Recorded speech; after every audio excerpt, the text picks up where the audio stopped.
আসসালামু আলাইকুম। তো আজকে আমরা আসছি হচ্ছে গুরুদাসপুর বীর চলন শহীদ শামসুজ্জোহা ডিগ্রি কলেজের পিছন সাইডে অর্থাৎ পূর্ব সাইডে। তো এখানে একটা রিপেয়ারিং কাজ করলাম 4 ইঞ্চি পাইপের। তো আসলে কাজটা অনেক ছোট, মাত্র 4-5টা ফিটিং ব্যবহার হয়েছে, যার কারণে 100 গ্রাম আঠা আমরা ব্যবহার করছি। তো এই আঠাটার নাম হচ্ছে ফ্রোজেন। এই আঠাটার গুণগত মান সম্পর্কে আপনাদেরকে বলবো, সেটা হচ্ছে কাজের স্বার্থে আমরা সবসময় ইউপিভিসি আটা ব্যবহার করি। দেখেন কোম্পানিটা খুব সুন্দর কৌটা বানাইছে, 100 গ্রামের কৌটা। আর সাথে ব্রাশের যে ওয়ার্কটা আছে, এই ফ্রোজেন কোম্পানির এই ব্রাশের এই মানে ক্যাপের সাথে এখানে একটা ব্রাশ থাকে, আপনারা জানেন। তো এই ব্রাশ দিয়ে আমরা সাধারণত আঠা এভাবে লাগিয়ে তারপরে পাইপের মাথায় ফিটিংসের ভেতরে ঘষি বা আঠা সুন্দরভাবে লাগাই। তো দুর্ভাগ্যজনকবশতভাবে এই ফ্রোজেন কোম্পানির আঠা আমি যতদিন ব্যবহার করছি, কোনো দিন আঠা শেষ হওয়া পর্যন্ত এই ব্রাশ অক্ষত অবস্থায় পাইনি। শুধু আজকে না, এটা মানে আমার কাজের শুরু থেকে আমি তো বিভিন্ন আঠা ব্যবহার করছি। তো বিশেষ করে এই ফ্রোজেনটাই এই ঝামেলাটা করে। এর ব্রাশ 2-1 বার ব্যবহারের পরে এটা ভেঙে যায়। তো যদিও বা আগের একটা পুরাতন কৌটা ছিল, এটা হচ্ছে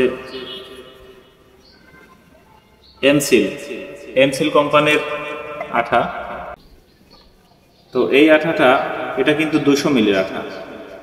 তো এই কৌটার ভেতরে এই ব্রাশটা কিন্তু আমি আগের বার 200 গ্রাম আঠা শেষ করছি।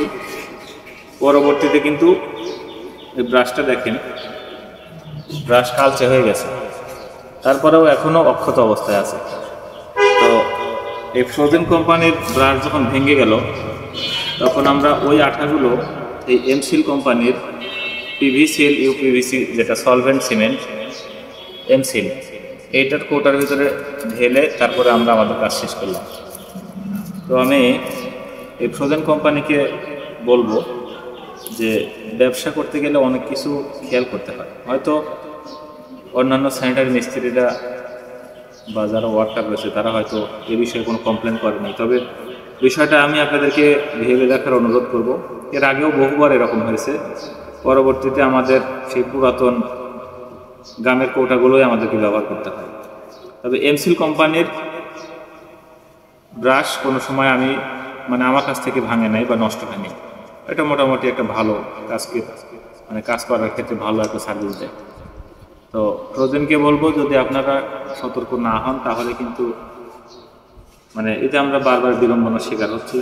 তাতে করে কি হবে, আমাদের কাজ করতে সমস্যা হবে। তখন দেখা গেল কি, আমরা আর ওই কোম্পানির আঠাগুলো সাজেস্ট করবো না।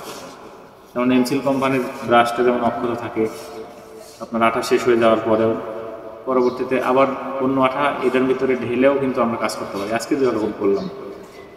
তো ফ্রোজেন যদি সতর্ক হয় তাহলে তাদের ব্যবসা ভালো হবে অবশ্যই।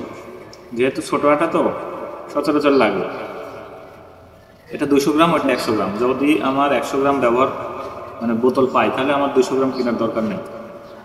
তো এই কারণে আর কি মূলত ভিডিওটা করা। আপনারা যারা ভিডিওটি দেখছেন বেশি বেশি শেয়ার করবেন, যাতে কোম্পানি পর্যন্ত এই মেসেজটা পৌঁছায়, এবং এই ফ্রোজেন কোম্পানি যাতে তাদের ভুলগুলো শুধরে নিয়ে বাজারে নতুনভাবে নতুন উদ্যমে এই আঠার ব্রাশগুলো ঠিকঠাকভাবে বানায় বা লাগিয়ে রাখে। ধন্যবাদ সবাইকে।